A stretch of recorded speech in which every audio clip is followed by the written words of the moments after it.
Welcome back to our channel cinema చుమ్మా. ఈరోజు మన రివ్యూ వచ్చేసి ఆర్టీఐ మూవీ.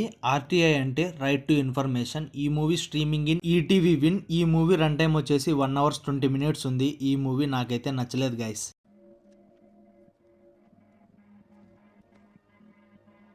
ఈ మూవీకి పార్ట్ 2 కూడా ఉందంట. ఎందుకండి పార్ట్ 1 చూడలేకపోతుంటే పార్ట్ 2 అవసరమా? అసలు ఈటీవీలో మంచి సీరియల్స్ వస్తున్నాయి కదా, మరి ఎందుకు మూవీస్ ను కూడా సీరియల్ లాగా తీస్తున్నారు?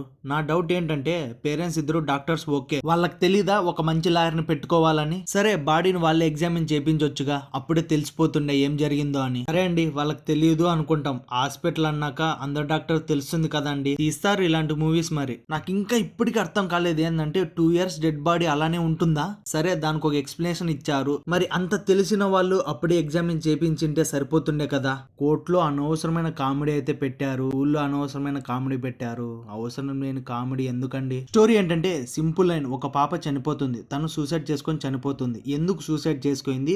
ఆ కేసును 2 years అయినా ఎందుకు సాల్వ్ చేయలేదు? ఇప్పుడు ఆ కేసును సాల్వ్ చేశారా లేదా అని చెప్పి movie. Expected story, no thrillers, it's kills our mood and patience. నాకు నచ్చింది ఏంటంటే కోర్ట్ సీన్స్ బాగున్నాయి, అది కూడా 1 or 2 కోర్ట్ సీన్స్ మాత్రమే బాగున్నాయి. పర్ఫార్మెన్స్ అయితే అసలు ఎందుకు వరలక్ష్మి గారికి అలాంటి క్యారెక్టర్ ఇచ్చారు? దానివల్ల మూవీకి ఏం ఎఫెక్ట్ లేదు అండ్ అవసరం కూడా లేదు. ఏం ప్రాబ్లం కూడా ఫేస్ చేయరు. నెక్స్ట్ పార్ట్ కోసమైనా ఏమైనా ఉంటుంది అంటే అంత అవసరం లేదనిపించింది. రాజేంద్ర ప్రసాద్ గారు ఎందుకండి ఇలాంటి మంచి యాక్టర్ ని తీసుకొని ఒక 2-3 మంచి మాటలు చెప్పడానికి పెట్టారు? లాస్ట్ లో ఒక 10 minutes 15 minutes ఉన్నప్పుడు రవిశంకర్ గారి ఎంట్రీ, మిగతా వాళ్ళంతా పెద్దగా ఏం లేదనే చెప్పాలి. పర్ఫార్మెన్స్ అయితే అరే ఎవర్రా బాబు మ్యూజిక్ డైరెక్టర్ ఈ మూవీకి? ఆ బీజిఎం ఎందుకు ప్రతిదానికి ఎందుకు అలా ప్లే చేస్తున్నావు?